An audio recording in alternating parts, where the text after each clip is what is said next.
The Nightly Business Report. Good evening. Tonight, with significant institutional improvements slated for the tourism industry next year, the government hopes to draw 3 million visitors by 2025, bringing in over $5 billion. Including both goods and services, total exports for November 2024 was $1,269.33 million, a little increase of 0.04% over the same period in 2023. On the fourth trading day of the week, the market continued to go higher, and the ASPI broke the previous record by crossing 15,000 points. Additionally, the S&P SL20 trended upward.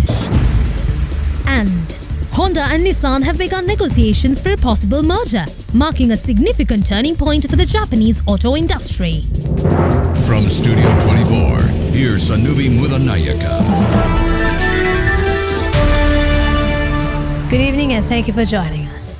The government is aiming to attract 3 million tourists in 2025, generating over $5 billion in revenue, with major institutional reforms planned for the tourism sector next year. The Sri Lankan Tourism Development Authority Chairman Buddhika Hewawasam officially announced the 2025 tourism targets during the Sri Lankan Tourism Awards at Cinnamon Life in Colombo last week. The awards ceremony marked its return after a 5-year hiatus. Hewawasam highlighted that the proposed restructuring of tourism bodies would be crucial in meeting these targets. A key proposal includes establishing the National Tourism Commission as the main governing body for tourism. The plan also includes creating a tourism policy formulation council with experts from within and outside the industry to guide policy development. A key proposal includes establishing the National Tourism Commission as a main governing body for tourism. The plan also includes creating a tourism policy formulation council with experts from within and outside the industry to guide policy development. The Sri Lankan Tourism Authority will be empowered to implement these policies. Minister of Foreign Affairs, Foreign Employment and Tourism Vijitha Herath reiterated the government's commitment to supporting sustainable and inclusive tourism development. Hewawasam emphasized the importance of increasing tourism sector employment to 15 to 16%, recognizing interconnectedness of tourism with other industries. Total exports for November 2024, including both merchandises and services, were recorded at $1,269.33 million, reflecting a marginal increase of 0.04% compared to the same period in 2023. According to provisional data from Sri Lanka Customs, merchandise exports in November of this year totaled $943.1 million, marking a 5.6% decline compared to November of last year. This decrease was mainly driven by lower earnings from rubber-based products, electrical and electronic components, food and beverages, and seafood exports.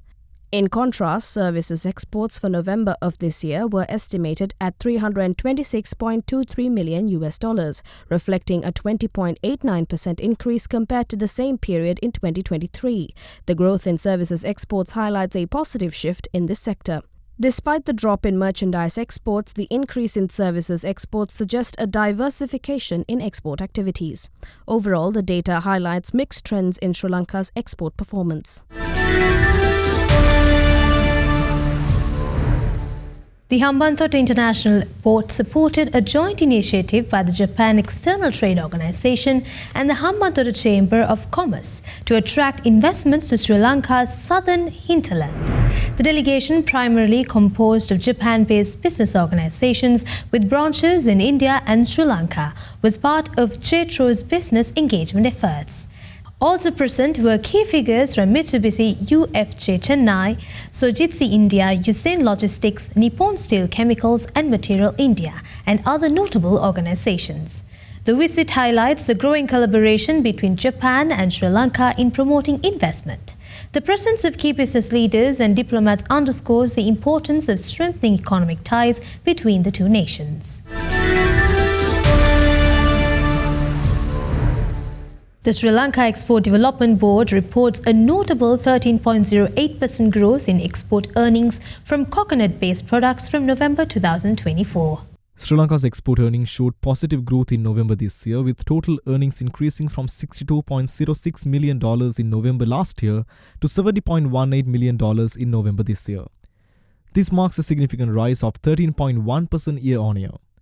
Additionally, cumulative earnings for the period from January to November this year also saw a notable increase, rising by 19.86% to reach $782.32 million compared to $652.70 million during the same period in the previous year. This positive growth reflects a steady improvement in the country's export performance across various sectors. However, despite the overall rise in earnings, Sri Lanka's custom provisional data reveals a decline in merchandise exports for November this year. The total merchandise exports for the month amounted for $943.1 million, which represents a 5.6% drop compared to the same period last year. This decline is primarily attributed to lower earnings from key export categories such as rubber-based products, electrical and electronic components, food and beverages, and seafood.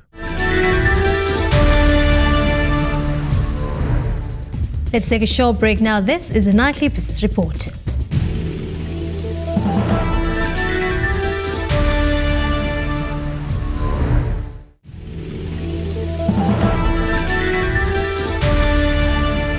Welcome back to the nightly business report. The market maintained upward momentum on the fourth trading day, with the ASPI surpassing 15,000 and setting a new record. The S&P SL20 also saw an upward trend. For further insights, we speak with Manusha Kandanarchi from First Capital Holdings. The Colombo stock market experienced another day of positive sentiment and increased gains, closing in the green for 22nd consecutive day, with the ASPI rising by 232 points to close at 15,401, marking a 1.5% increase from the previous day, driven by declining interest rates and macroeconomic stability. Retail participation remained high, continuing the trend of previous sessions as well. The most significant contributors towards the positive index were LOLC Holdings, HNB Bank, Sunshine Holdings, Sampath Bank and Aegon Spence. Amidst multiple off-board transactions, turnover stood at LKR 7 billion, marking an increase of 40% from the monthly average. Moreover, the capital goods sector led the turnover by 20%, followed by the banking and food, beverage and tobacco sectors jointly contributing 31% of the overall turnover. Moreover, the top three gainers of the day were Nation Lanka Finance, Lanka Realty Investments and Orient Finance. Meanwhile, the top three losers of the day were Equity 2 PLC, Apico Insurance and Maravilla Resorts. Average weighted prime lending rates continued its downward trend, dipping to 8.72%. For further insights, we speak with Manusha Kandanarchi from First Capital Holdings. Thank you. For the weekend in 20th December 2024, the weekly average weighted prime lending rate decreased by 10 basis points to 8.72%, continuing the declining trend observed in the previous weeks. This reduction is likely due to improved liquidity in the market and the introduction of a single monetary policy mechanism. In the third quarter of 2024, the banking sector's willingness to lend remained high, showing growth similar to the previous quarter as well. Additionally, demand for loans continued to rise, reaching its highest index value in the past 5 consecutive quarters. According to recent data published by Central Bank of Sri Lanka, private sector grew by 9.23% year over year in October 2024, while total credit growth remained stagnant. First Capital Research forecast a 7.5% increase in private sector credit for financial year 2024, with a projected 10% growth in financial year 2025, driven by credit rating upgrade and improving macroeconomic stability. Gold prices were higher in Asian trade today due to slightly weaker dollar as markets returned to trading after the Christmas holiday. While gains were limited as investors remained cautious following the US Federal Reserve's hawkish tilt, spot gold rose 0.4% to $2,627.55 per ounce, while gold futures expiring in February ticked up by 0.1% to $2,643.86 an ounce. Traders also refrained from placing large bets in a holiday-shortened week, resulting in thin trading volumes. Geopolitical tensions in the Middle East also contributed to bullion's gains. Oil prices edged higher today in thin holidaying trade, driven by hopes for additional fiscal stimulus in China, the world's biggest oil importer. While an anticipated decline in US crude inventories also provided support. Brent crude futures rose 0.2% to $73.71 a barrel. US West Texas Intermediate crude was at $70.21 a barrel, up 0.2% from Tuesday's pre-Christmas settlement. Volumes were expected to be thin for the remainder of the holiday-shortened week. Oil had risen more than 1% on Tuesday and extended gains today after reports emerged around fresh stimulus measures from China. The Sri Lankan rupee remains stable against the US dollar today, showing no change compared to yesterday. According to Commercial Bank, both the buying and selling rates of the US dollar have increased. Let's now take a look at how the Sri Lankan rupee is performing against other global currencies.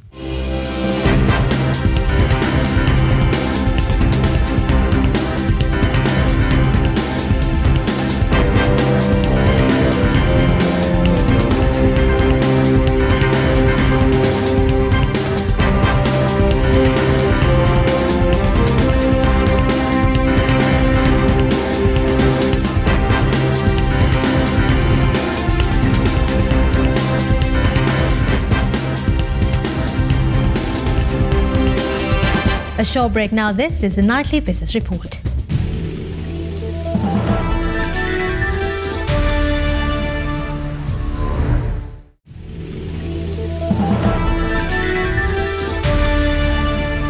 Welcome back. DHL Global Forwarding has taken a significant step forward in enhancing Sri Lanka's logistics landscape with the launch of a new 85,000 square foot centralized warehouse facility. DHL Global Forwarding is set to consolidate multiple satellite warehouses into a centralized facility in Ekala, Jayala, strategically located between the airport and port city. The new facility will house DHL's life sciences and healthcare operations, currently located in Palagoda starting early next year. Designed to support a diverse range of industries, the facility aims to enhance their supply chain efficiency. Designed to support a diverse range of industries, the facility aims to enhance supply chain efficiency. Sri Lanka's role as the main transshipment hub for the Indian subcontinent is underscored by a 4.5% annual growth in container traffic at the port of Colombo over the past decade. Transshipment now accounts for more than 75% of the total container traffic. DHL's new facility aligns with Sri Lanka's growing logistics sector, strategically positioned between logistics hub in Singapore and Dubai. This development reflects DHL's commitment to supporting Sri Lanka's logistic ambitions and providing reliable solutions for its customers. Samantha Ranatunga has been appointed as the new chairman of Citrus Letter PLC, along with its subsidiaries Hikkaduwa Beach Resort PLC and Vaskaduwa Beach Resort PLC. The company also announced the appointment of Niran Mahawatha as an independent non-executive director to its board and the subsidiaries. The appointments fill the vacancies left by the resignations of Suresh Damel and Vasula Premawardhana. Ranatunga previously served as the managing director of CIC Holdings PLC from 2010 to 2019, having joined the company in 1988 and had held various senior positions. He was also a director of CIC Holdings subsidiaries, including Chemmanax PLC and Link Naturals Limited. Ranatunga served on the board of Salon Bank PLC from 2010 to 2019, chairing several committees and serving on the audit committee. Brown & Company PLC has been nominated as the most innovative diversified conglomerate Sri Lanka 2024 by the Global Economics Awards, recognizing its significant contribution to the economy. Brown's IT's in-house digital transformation solutions arm has been pivotal in introducing innovative digital solutions across various industries such as automotive, power generation, agriculture, pharmaceuticals and manufacturing. Once known for its leadership in mechanization, Brown & Company is now at the forefront of driving industry-specific digitalization in Sri Lanka. Brown's IT's digital solutions aim to enhance business processes, improve efficiency and elevate customer experiences. Among Among its latest innovations is the Smart Force sales automation tool, which automates manual tasks, allowing sales teams to focus on building customer relationships and exploring new business opportunities. Additionally, the company recently launched Sri Lanka's first paperless warranty app, Brown's eCare. This app replaces traditional warranty models with a seamless mobile and web interface, enabling customers to easily access e-warranty details, find service agents, and view product information. Diesel and Motor Engineering PLC has announced the appointment of Ravi Jayawardena and Asela Pereira as independent non-executive directors.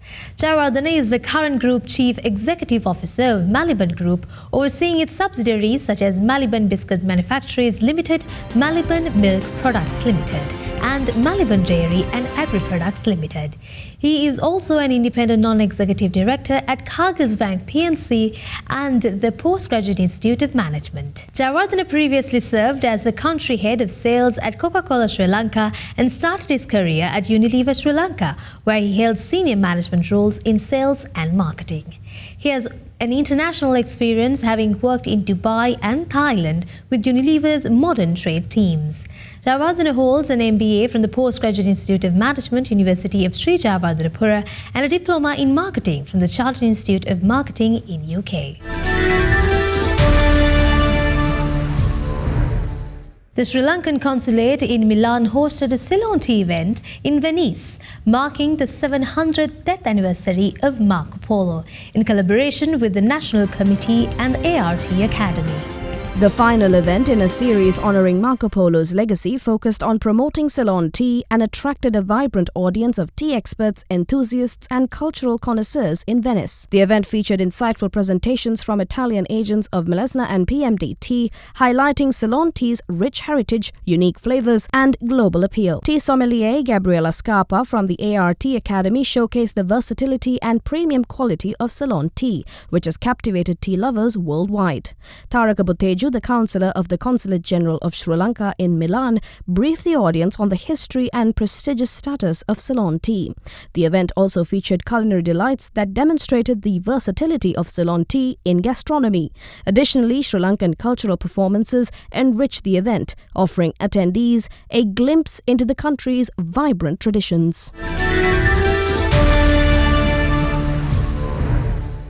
CleanTech Private Limited, a leading provider of integrated waste management solutions, has launched an innovative project aimed at promoting recycling and environmental sustainability in suburban areas such as Rajagiriya, Angoda, Pattaramulla, Narayanpeta and Kolonava. These areas face significant waste management issues due to a lack of recycling facilities and improper waste dumping.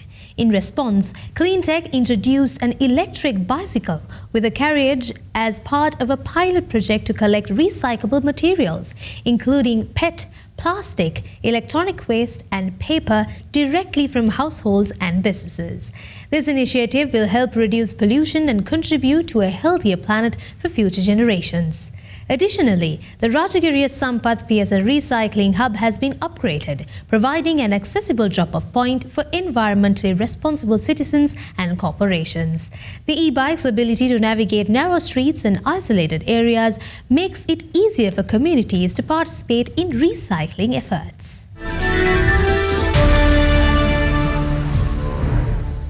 Let's take a short commercial break. Global business updates coming on the other side. This is the Nightly Business Report.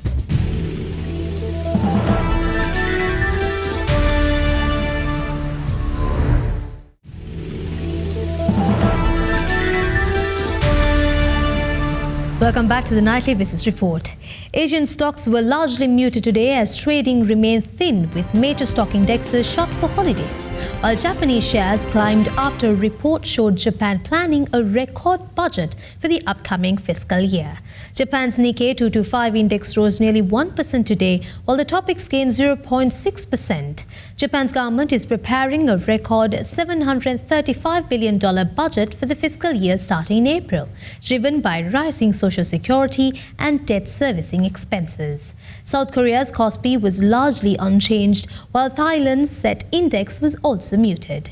Singapore's FTSE Straits Time Index fell 0.2%, while Nifty 50 futures for India's Nifty 50 Index pointed to a weak open, as the index nursed steep losses after the past few weeks. Honda and Nissan have started talks towards a potential merger.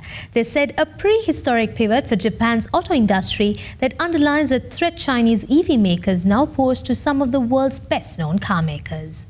A historic pivot for Japan's auto industry is underway. Honda and Nissan announced on Monday that they have started talks towards a potential merger. The move underlines the threat Chinese EV makers now pose to some of the world's heavyweight car makers.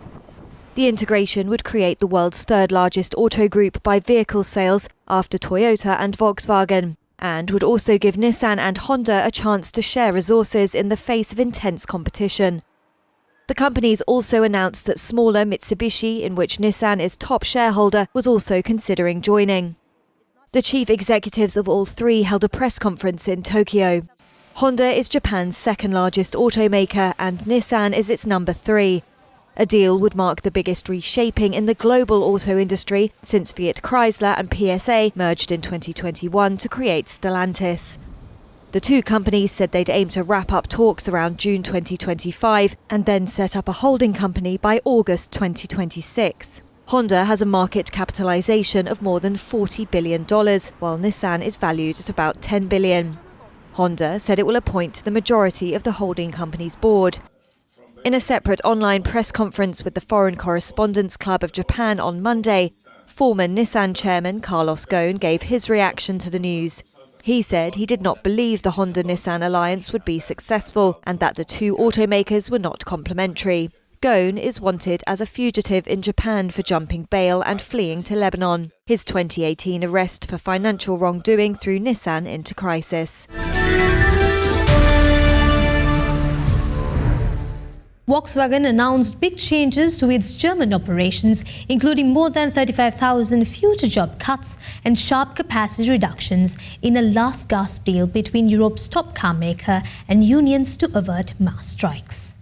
Volkswagen has reached a deal with unions that will see sweeping changes to its German operations, including sharp reductions in capacity and more than 35,000 future job cuts.